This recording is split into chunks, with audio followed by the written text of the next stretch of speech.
안녕하세요. 고품격 수학 방송을 지향하는 공부머리 수학법입니다. 오늘은 수학사와 수학자 관련한 좋은 책을 쓰신 작가님을 모시고 책에 대해서 이야기를 나누도록 하겠습니다. 안녕하세요. 안녕하세요. 송명진 작가님이시죠? 네, 맞습니다. 어떤 책을 쓰셨습니까? 예, 수학사 12명의 삶을 다룬 미치도록 기발한 수학 천재들이란 책을 썼습니다. 영상을 보시는 분들께 간략하게 자기소개 한번 해주십시오. 저는 중학교 2학년 때 수학 선생님을 좋아하게 돼서 수학에 빠진 수학 애호가입니다. 그럼 중학교 2학년 때요? 네. 수학 선생님을 보통 잘 좋아하진 않는데 잘생겨서 좋아하신 건가요? 아니면 되게 잘 가르치고 쉽게 가르쳐서 좋아하신 건가요? 총각 수학 선생님이셨어요. 당시에 그냥 총각이라는 이유만으로 많은 학생들이 좋아했었는데요. 저는 그 수학 선생님한테 잘 보이기 싶어가지고 수학 공부를 열심히 했어요. 그 덕분에 수학에 대해서 관심이 많이 생기게 됐고요. 그래서 수학 교사가 되고 싶었고, 그래서 수학 교육과로 또 진학을 하게 됐어요. 근데 지금 교사는 아니시잖아요. 네, 근데 제가 공부를 하다 보니까 그냥 교사하기에는 수학에 대해서 잘 모르는 것 같아가지고 수학을 조금 더 석사 과정까지 공부를 했었어요. 그 이후에 이제 취업을 할 적에는 의료영상 연구실에 취직을 해서요. 약간 수학 기반으로 해서 코딩하는 거, 뭐 이런 것도 좀 경험을 해봤었습니다. 그러니까 석사 과정 졸업하고 교사 쪽으로 안 가시고 네. 그냥 다른 쪽으로 가신 뭐 이유가 있으신가요? 수학교육과를 다니면 4학년 1학기 때 교생 실습을 가게 되거든요. 그런데 막상 교생 실습을 나가보니까 제가 생각했던 교사하고는 좀 많이 다르더라고요. 저는 교사가 학생들한테 수학을 잘 배울 수 있도록 수업을 디자인하는 사람이라고 생각을 했었는데요. 그보다는 그냥 주어진 교과서를 아이들 머릿속에 이렇게 우겨 넣는 거? 그런 분위기였어요. 거기다가 수업보다는 여러 가지 행정 업무들을 선생님들이 더 많이 하시더라고요. 그래서 그런 부분이 조금 많이 실망이 돼서 교생 실습 마치고 나서 수학 공부를 조금 더 하자 그래서 대학원 준비를 했죠. 그럼 대학원에서도 수학교육 그쪽을 공부를 하신 건가요? 대학원에서는 수학을 전공을 했어요. 수치 해석을 전공을 해서 그러니까 컴퓨터를 이용을 해서 수학 문제를 푸는 쪽으로 공부를 했었죠. 그래서 그 덕분에 의료 영상 연구실에도 취직을 할 수 있었고요. 그 이후에 취업하고서는 저도 결혼을 하고 아이들 낳고 그러면서 이제 약간 저도 경력 단절 여성이 돼서 정탐력. 네, 맞습니다. 그냥 집에서 아이들 키우는데 그 와중에도 이렇게 수학 쪽으로는 놓고 싶지 않더라고요. 그래서 여러 가지 집에서 할 수 있는 일들을 좀 했어요. 수학 관련 책들을 번역하는 일을 하기도 하고요.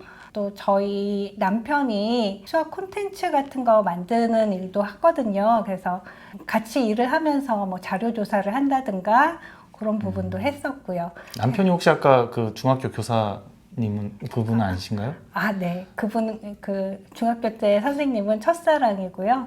첫사랑은 반드시 이루어지지 않는 법이죠. 예. 그래서 육아를 하면서도 수학에 관련된 일을 계속 했는데요. 아이들이 커가면서 동네에서 작게 보습 학원을 열기도 했고요. 그 이후에 수학 콘텐츠 만드는 일을 계속하면서 지금 현재 프리랜서 작가로 일하고 있습니다. 제가 이제 인터뷰를 모시게 된 계기는 얼마 전에 그 제 후배한테 일요일 날 자고 있는데 낮잠 자고 있는데 전화가 급하게 왔어요. 그러더니 선배님이 이제 여러 가지 많이 알고 계시니까 우리 애가 이제 하나고인데 하나고에서 수행평가를 내줬는데 그 수행평가 관련해서 이제 수학스타나 혹은 수학자 관련해서 빨리 좋은 내용을 써줘야 되는데 어떤 책을 좀 참고하면 좋을까 이렇게 물어보더라고요. 후배도 수학과 출신인데도 불구하고 이런 좋은 책들이나 이런 부분들을 모를 수도 있구나. 그래서 제가 하나고 다니는 후배 그 자녀한테 아주 자신 있게 그러면 이 책을 한번 사서 한번 꼭 줘봐라. 그럼 크게 도움이 될 것이다. 라고 해서 작가님의 미치도록 기발한 수학 천재들인가요? 제목 암기하기가 너무 힘듭니다. 그리고 미기수천이라고 그 책을 제가 추천을 했습니다. 개인적으로는 제가 작년에 읽은 책들이 꽤 많은데 그 중에 이제 올해의 책, 저희 두 권의 올해의 책, 한 권이 인간 분석의 법칙, 그분은 이제 미국 분이라 인터뷰를 할 수가 없어요. 그리고 또 한 분이 이제 송명규 작가님. 아유. 그래서 제가 한번 모셔서 이 책을 좀 소개를 해주면 이렇게 학교에서 수행평가할 때도 정말 많이 도움이 되고 책도 일단 재밌으니까 이렇게 모시게 됐습니다. 감사합니다. 제가 수학 관련한 책들을 꽤 많이 소개를 했거든요. 아무래도 이제 수학 콘텐츠 관련해서 많이 제안이 오다 보니까 했는데 유명한 교수님들이 쓰신 책들은 내용은 괜찮은데 재미가 없었습니다. 근데 이 책은 굉장히 재밌더라고요. 제가 보니까 동화책을 읽는 느낌이었어요. 하나의 단락마다 소설책을 읽는 느낌이었거든요. 그래서 어떻게 이렇게 재밌는 책을 쓰실 수 있는지 그게 정말 궁금했습니다. 예, 제가 어릴 적에 책 읽기를 좋아해서 장래 희망이 3개가 있었거든요. 작가가 되거나 아니면 도서관 사서 아니면 서점 주인 이렇게 3개 중에 하나가 되고 싶다라는 생각을 가지고 있었어요. 우리 딸이랑 똑같네요. 아, 저희 그래요? 둘째 딸 그 장래희망하고. 네.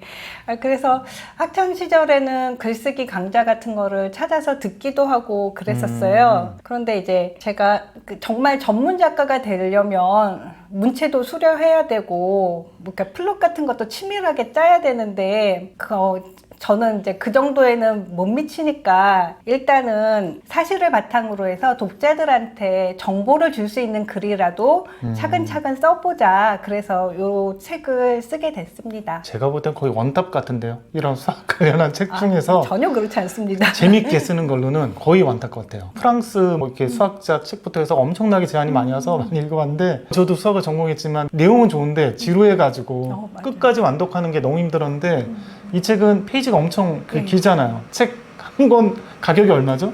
18,800원. 그건 제가 한 3만 원은 받아야 됩니다. 이 두꺼운데. 엄청나게 양이 많은데도 지루해하지 않고 끝까지 다 읽었어요. 안독을 한 거의 책 중에 감사합니다. 하나입니다. 이 책 내용을 보면 좀 특이한 것 중에 역사적인 내용도 많이 들어갔고요. 수학사 내용도 들어갔고 좀 특이한 것 중에 뒤에 보면 지도 막 그런 것도 들어갔거든요. 그래서 저는 그게 되게 역사적인 사실이랑 그 지도나 그런 게 그려지면서 너무 좋았어요. 그 부분이. 지리책도 보는 느낌도 듣고 그러면서 이게 인문학자가 쓴 거야 막 그런 느낌도 많이 들었는데요. 이 책을 이렇게 이제 알차게 쓰시는데 시간이 얼마나 걸렸는지도 궁금하고 그리고 그런 아이디어 있잖아요. 뒤에 역사적인 사실을 지도의 형태로도 나타내고 그러면서 이렇게 뭔가 그려지게 하는 그런 아이디어라든지 그런 작업들은 어떻게 또 생각을 하게 됐는지도 궁금합니다. 네. 그러니까 처음 원고를 기획하던 때가 코로나19가 한참이었던 2021년 초였어요.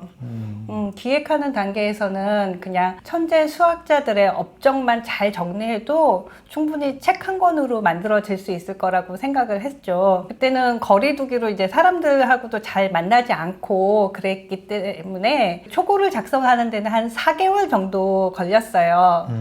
근데 그렇게 일단 정리를 해놓은 원고가 너무 재미가 없는 거예요. 뭐가 문제지? 이러면서 일단 수학자들의 업적이라는 말에서 그 업적이라는 말을 우리가 쓰는데 이 업적이라는 정확한 말뜻이 뭘까라는 거기에 이제 생각이 미친 거예요. 그래서 생각을 해보니까 업이라는 게 일단 일이라는 것이고 적은 길쌈할 적이라는 그런 한자를 쓰더라고요. 길쌈을 한다라는 게 이게 옷감을 짜는 일인데 옷감을 짤 적에 가로 세로 줄을 이렇게 한 줄 한 줄 이렇게 교차해 가면서 옷감을 만드는 거잖아요. 또 어떤 공적이라는 말도 이렇게 생각을 해보니까 사전을 이렇게 찾아보니까 수고를 해가지고서는 하나하나 쌓여서 만들어진 일이라고 하더라고요. 그런 거를 생각을 해보니까 어떤 수학자들이 업적이나 공적을 만들 적에 어느 날 갑자기 뿅 하고 나타나는 게 아니라 그 사람들이 살아가면서 하루하루가 쌓이면서 어떤 그런 일들을 해낸 거가 아닐까라는 생각이 들고 그 사람들이 살던 배경이나 시대를 알아야지 어떻게 해서 그런 생각을 할 수 있게 됐을지 조금 내가 짐작이라도 할 수 있지 않을까 그런 생각을 하게 돼서 그 수학자들이 살던 시대에 대해서 조금 알아보게 됐어요. 그러면서 그냥 개인이 아니라 그 비슷한 시대에 살던 사람들끼리는 어떤 관계가 있었을까? 뭐 이런 걸 그런 거 이렇게 조금 자료를 찾고 조사하다 보니까요. 이 사람들이 그냥 혼자서만 업적을 만든 게 아니라 서로 영향을 주고 또 서로 싸우기도 하고 때로는 또 되게 도움을 주기도 하고 이런 식으로 해서 그 시대였기 때문에 나오게 된 발명들 뭐 이런 것도 있고 그렇게 되더라고요. 그러니까 그렇게 해서 하다가 2022년 봄쯤에 이제 본격적으로 이제 책으로 만들기 위해서 다시 한번 원고를 만드는 작업을 하게 됐거든요. 그러면서 수학자들 사이에 어떤 관계를 좀 잘 보여주려면은 그 시대를 알려면은 그 시대에 살던 사람들이 모여 있는 곳, 그러니까 지도랑 연표가 있으면 이런 관계가 조금 더 잘 드러나지 않겠느냐. 그런 거를 이제 편집부에서도 말씀해 주시고 그래서 책이 잘 나오게 된 거는 진짜 저보다는 사실 편집부에서 많이 노력을 해 주셨어요. 적당하게 이렇게 개입을 네. 하면서 책의 완성도가 높아지면 그때가 정말 기분이 좋잖아요. 네, 맞아요. 그래서 저는 그 책을 읽으면서 그 연표나 지도 그런 게 있으니까 정말 잘 이해가 되더라고요. 이런 책이 앞으로 나올 수 있을까 정도로 그 상황이 머릿속에 그려지고 이해가 되니까, 그러니까 지리 과목 같은 거 공부하면 재미없잖아요. 근데 이게 이야기랑 같이 이 이야기 한번 재밌게 읽었는데 그 연표나 그런 것들을 같이 보니까 전체적으로 이 흐름들이 잡혀가지고 정말 괜찮다라는 생각이 들었습니다. 책에 보면 12명의 그 위대한 수학자들 이야기를 쓰셨잖아요. 다 재밌고 특이한 내용들이 많아서 굉장히 흥미를 끄는데, 작가님 같은 경우는 쓰신 것 중에서 재밌다라고 생각하는 수학자 이야기는 어떤 게 있을까요? 재미있다기보다 이 책을 통해서 독자들한테 가장 이야기하고 싶었었던 거는 사실 소통과 공유가 중요하다는 이야기를 하고 싶었거든요. 그 이야기의 주인공이 될 수 있는 수학자가 나오는 부분이 7번째 장 페르마가 주인공이 되는 장이에요. 여기 작가의 이제 이 책을 쓴 의도는 소통과 공유, 그리고 예. 역사적인 배경, 그런 네. 것들이 있네요, 좀. 예. 예, 사실 페르마는 정식으로 수학 교육을 받지 않은 아마추어 수학자였어요. 그런데 그의 페르마의 마지막 정리 굉장히 유명하잖아요. 많은 수학자가 그의 난제에 도전해서 정수론의 발전이 이루어졌고요. 또 대중에게도 잘 알려졌고요. 그런데 이제 제가 생각하는 17세기 대표 수학자는 따로 있어요. 게으른 천재 데카르트의 학교 선배이고요. 또 학자들의 정보교환 네트워크의 중심이었던 사람이죠. 바로 메르센 신부랍니다. 그 당시는 제가 책을 읽어보니까 공부를 잘하거나 귀족 집안 사람들이 또 신부가 되려고 많이 했다면서요. 네, 데카르트도 아버지가 신부 막 시키려고도 했다라는 내용도 그렇죠. 읽어서 재밌었는데. 예, 그래서 그 메르센 신부가 다녔던 그 학교에 데카르트가 또 나중에 들어오게 돼서 그 인연으로 메르센 신부가 만든 과학 동요회의 중요한 회원 중에 한 사람이 또 데카르트였죠. 신학과 철학을 공부했던 메르센 신부는 나중에 수학과 과학 쪽으로도 관심을 넓혀가게 돼요. 그러면서 이제 지인들하고 편지를 하면서 궁금한 거 물어보고 또 답을 얻게 되죠. 메르센 신부의 개인 과학 동호회로 시작된 모임은 점차 커져서 데카르트, 페르마, 파스칼 등 17세기 프랑스를 대표하는 수학자들이 메르센을 통해 학문적 의견을 나누게 되었어요. 그 당시에 위대한 수학자들이 동시대에 살고 있었네요. 예, 네. 비슷한 시대에 살고 있었어요. 그래서 사실 페르마하고 파스칼이 의견을 나누면서 확률론이 만들어지게 됐고요. 또 이제 데카르트와 페르마가 곡선에 관한 연구 결과를 서로 공유하면서 해석 기하학의 아이디어가 만들어졌고요. 이렇게 혼자서 연구에 몰두하던 천재들이 서로 영향을 주고받고 영감을 얻고 새로운 학문을 만들 수 있게 만든 사람이 바로 메르센 신부예요.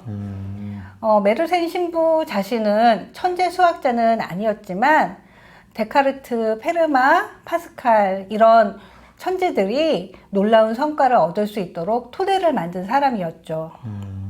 메르센 신부의 과학 동호회는 나중에 그러니까 당시 왕이 루이 14세였거든요. 그 왕의 인가를 얻어가지고서 파리 왕립과학 아카데미로 이어지게 돼요. 지금 뭐 서울대학교 그 정도 수준이겠네요. 그죠? 그거보다 더 높죠. 더 높은 네, 수준이요? 왕립이니까요. 네. 그 당시에는 종교의 영향이 많이 있어서 학문적으로도 많이 간섭을 했었는데 이 왕립 아카데미에서는 종교의 영향을 좀 덜 받았다고 그래요. 그래서 자유롭게 학문을 할 수 있는 분위기가 있었다고 합니다. 그런 토대가 만들어졌기 때문에 프랑스 과학 발전에 큰 영향을 끼쳤죠. 17세기 프랑스에 아무리 천재가 많았다고 해도 만일 그 천재들이 같이 소통을 나눌 수 있는 장을 만든 사람이 없었다면 그런 발전이 있기는 어려웠을 것 같아요. 메르센의 이런 이야기를 보면 소통과 공유 이런 부분이 얼마나 중요한지, 나 혼자서만 뛰어난 사람이 되는 게 아니라 서로 의견을 나누고 아이디어를 나눌 수 있는 그런 사람들이 더 필요하다라는 걸 새삼 느끼게 되었어요. 그러니까 이런 소모임들 만드는 게 참 중요하네요. 네. 그래서 자기가 좋아하는 관심 분야가 있으면 그 비슷한 관심을 가진 사람들하고 공유하고 서로 의견도 나누고. 네. 그러면 송영진 작가님은 제일 좋아하는 수학자는 뭐 어떤 분이신가요? 제가 교사를 하려다가 정작 교사를 못했기 때문에 그래서인지 저는 5번째 장에 나온 파치올리가 참 마음에 남았어요. 아, 왜 남았죠?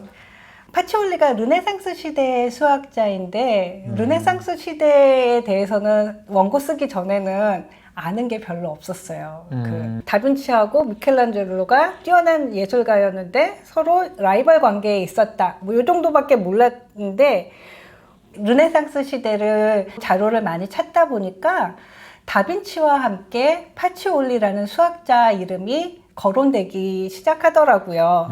저도 처음 들어본 것 같아요. 네, 맞아요. 파치올리는 무역상의 아들에게 수학을 가르치는 가정교사부터 시작했던 사람이에요.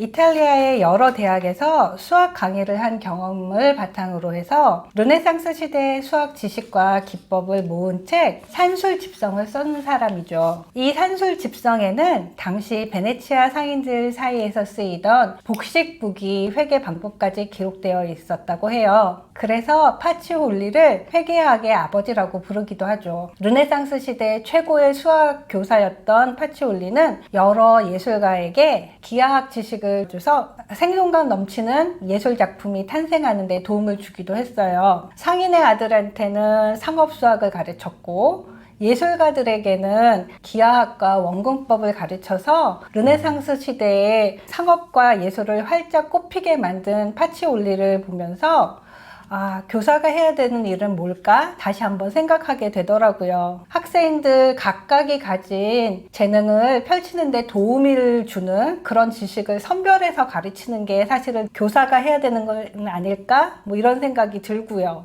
사실 제 친구들, 지인들 중에 많은 사람들이 교사거든요. 그래서 그런지 저는 파치올리가 가장 인상에 남는 수학자였어요. 그러니까 공부한 것들을 가르칠 때 학생에 맞춤식으로 가르치는 거네요. 그 필요한 네. 부분으로 바꿔가지고. 그쵸. 그냥 내가 알고 있는 거를 갖다가 이 아이에게 그냥 이렇게 부어주기보다는 이 아이에게 필요한 게 뭘까라고 고민하면서 같이 고민해주는 게 진짜 진정한 교사가 아닐까? 그런 생각이 들었어요. 맞아요. 그 지금 입시 위주 교육이라 똑같은 거 가르치고 획일적으로 하잖아요. 근데 저도 주변에 교사들이 많다 보니까 교사들하고 좀 얘기를 하면 약간 시야가 다르더라고요. 우리는 보통 상위권 중심으로 가르쳐서 학원이나 사교육은 입시 실적을 내는데 보통 이제 교사분들은 잘한 애들만 있는 게 아니고 못한 애들도 있으니까 아이들에게 끌고 가서 학교 생활의 의미를 만들어줄까 그런 부분을 정말 많이 고민해서 시야 자체가 좀 많이 다르구나. 학원에서는 어떻게 성적은 낼까, 수학 성적은 낼까만 고민하는데 그게 아니라 모든 학생들을 어떻게 의미 있는 학교 생활을 시킬 수 있을 것인가 그런 부분을 고민해가지고 좀 다른 시야라고 느꼈습니다.